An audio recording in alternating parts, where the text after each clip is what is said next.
কোথায় গিয়ে এত মজার খাবার খেলাম, সাথে কুপনও জিতে নেওয়ার একটা সুযোগ পেলাম, আর থাকছে সুন্দর একটা মেলার ছোটখাটো আয়োজন। আর এত সুন্দর রাঁধুনি যদি সামনে থাকে, খাবার না খেয়ে কি পারা যায়? একদম সকাল সকাল চলে আসি দক্ষতা উন্নয়ন প্রশিক্ষণ কেন্দ্রে। বেসিক্যালি হচ্ছে এখানে একটা ফেয়ারওয়েলের প্রোগ্রাম ছিল, আর আমি যেহেতু এখানে কম্পিউটার শিখি বা কম্পিউটারের প্রশিক্ষণ নিচ্ছি, অ্যাজ এ স্টুডেন্ট হিসেবে আমরাও সকলে এখানে আমন্ত্রিত ছিলাম। দাঁড়ান, পুরো বিষয়টা আপনাদেরকে বুঝিয়ে বলছি। এটা মূলত একটি সরকারি প্রতিষ্ঠান, যেটার নাম হলো কারিগরি উন্নয়ন প্রশিক্ষণ কেন্দ্র। এখানে আপনারা রান্না বান্না, সাথে সেলাইয়ের কাজ এবং হাতের টুকিটাকি অনেক কিছু শিখতে পারবেন এবং কম্পিউটার প্রশিক্ষণও গ্রহণ করতে পারবেন। আমাদের শহরে এমন অনেক জায়গা আছে যেখানে এখন কম্পিউটার শেখানো হয়, তবে আমরা এখানে কেন শিখবো? এটা যেহেতু একটা সরকারি প্রতিষ্ঠান, তাই এখানে সার্টিফিকেটটাও সরকারি। যখন আপনি এখানে পরীক্ষা দেবেন, এরপর যে সার্টিফিকেটটা আপনি পাবেন সেটা যথেষ্ট মূল্যায়ন রয়েছে। আর আমি এসে দেখি প্রোগ্রাম অলরেডি শুরু হয়ে গেছে এবং বসতে না বসতেই হাতে নাস্তা দিয়ে দিল সকালের। এরপর এই ফেয়ারওয়েল অনুষ্ঠানটাকে ঘিরে আজকে একটা কুপনের ব্যবস্থা করা হয়েছে। প্রতিটা স্টুডেন্ট নিজেদের ইচ্ছে মতন যত ইচ্ছে তত কুপন নিতে পারবে। প্রতিটা কুপনের মূল্য ছিল মাত্র 20 টাকা। আমি জানি না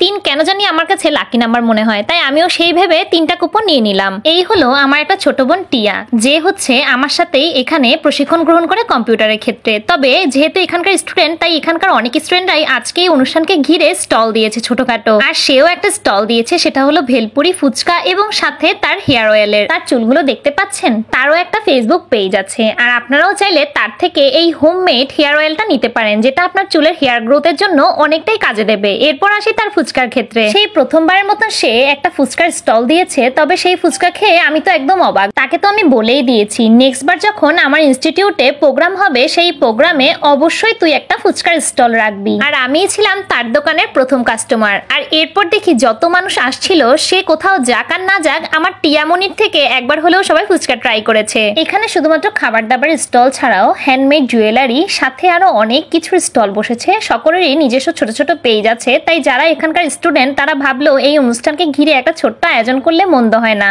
আমি প্রতিটা স্টল একটু ঘুরে ঘুরে দেখছিলাম, কারণ এইসব ছোট ছোট জায়গা থেকেই মানুষ বড় কিছু করার স্বপ্ন দেখে। আর আমাদের এই ক্ষুদ্র জীবনের ছোট ছোট উৎসাহ থেকেই আমরা বড় কিছু করার সুযোগ পাই। যেমন আমি যখন ব্লগিংটা শুরু করেছিলাম, তখন কথা বলতে এত লজ্জা লাগতো, ভাবতাম কে কি ভাববে, কি বলবো, বাট বলতে বলতে এখন অভ্যাস হয়ে গেছে। একটা আপুর পেজ থেকে ছিল ডোনাট, কেক এবং সাথে কিছু পেস্ট্রি কেক। আর অনেকে নিজেদের হাতে বানানো সাজের পিঠে থেকে আরো অনেক ধরনের পিঠেপুলি নিয়েও বসেছিল। আমার কাছের অনেক শুভাকাঙ্ক্ষী বা অনেক পরিচিতরা আমাকে অনেক সময় বলে যে জয়ী, এখন ট্রেন্ডিং এ এই ভিডিওটা চলছে, তুই কেন এটা বানাচ্ছিস না? তাহলে একটা গুরুত্বপূর্ণ কথা সকলের উদ্দেশ্যে বলি। বর্তমান সমাজে যেই ক্ষেত্রে ব্লগিংটা চলছে, যে আপনার সম্মান থাকুক বা না থাকুক, আপনি সেই ভিডিওটা মানসম্মত হোক বা না হোক, আপনার ভিউ আপনার লাইক হলে হচ্ছে। আমি আসলে সেই তথাকথিত ব্লগারদের মতন হতে চাইও না, হতে পারবোও না। এই বাজারে আমি ভিউ দিয়ে টিকে থাকতে চাই না। আমি চাই আমাকে মানুষ সম্মান করবে, ভালোবাসবে, যেটা আপনারা আমাকে সর্বক্ষণ দিয়ে যান। যখন রাস্তায় দেখা হলে আপনি বলেন যে দিদি আপনার কাজগুলো অনেক ভালো লাগে, আপনার কাজগুলো অনেক সুন্দর হয়, সেটাই আমার কাছে আমার যোগ্যতা এবং অনেক বেশি সম্মানের মনে হয়। এইদিকে স্টল ঘুরে আসতেই দেখি উপরে অলরেডি সাংস্কৃতিক অনুষ্ঠান এবং সভা শুরু হয়ে গেছে। আর এই বাচ্চাটাকে দেখুন, আমি তাকালেই কি সুন্দর করে হাসে।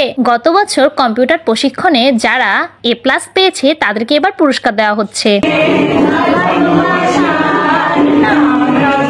সকলেই নিশ্চয়ই বুঝতে পারছেন এটা কোন গানটা। যারা চট্টগ্রামের আছেন তাদের সকলের পছন্দের একটা গান। এইবার টিয়া তার পেজের পক্ষ থেকে তারুণ্যের একজন উদ্যোক্তা হিসেবেও পুরস্কার গ্রহণ করেছে। আর এর কিছুক্ষণ পরেই আমাদেরকে দুপুরে লাঞ্চ দেওয়া হয়েছে। ছিল সাদা পোলাও, চিকেন রোস্ট আর সাথে ছিল ডিমের কোরমা। খাবারটা কিন্তু আসলেই ভালো হয়েছে। সময় যত যাচ্ছে তত নতুন নতুন মানুষের সাথে পরিচয় হচ্ছে, মানুষের সাথে ভালোবাসা বাড়ছে, আর কত নতুন নতুন মানুষের থেকে যে কত কিছু শিখছি সেটা বলার বাহিরে। এবার আমরা সকলে মিলে একসাথে দুপুরের লাঞ্চটা করছিলাম, বেশ ভালোই লাগছিল। কিছুক্ষণ পর আবার অনুষ্ঠান শুরু হয়ে গেল। একটা সাংস্কৃতিক অনুষ্ঠানে যদি সকলে মিলিতভাবে এত সুন্দর একটা আয়োজন করে, সেই সকাল থেকে সন্ধ্যা পর্যন্ত ননস্টপ যে অনুষ্ঠান হয়েছে, সেই সাংস্কৃতিক অনুষ্ঠান থেকেও বিভিন্ন পর্যায়ে প্রথম, দ্বিতীয়, তৃতীয় পুরস্কার দেওয়া হয়েছিল। আর সবশেষে মূল আকর্ষণ হলো কুপন। এইবার সকলের কুপনগুলো একসাথে নিয়ে সেখান থেকে একটা একটা করে বাছাই করে পুরস্কার দেওয়া হবে। কিভাবে জানেন? প্রথম, দ্বিতীয় থেকে শুরু করে একদম 10ম পুরস্কার পর্যন্ত। আমার ভাগ্যে লটারি মিলল না। এবার তবে বাড়ি যাই।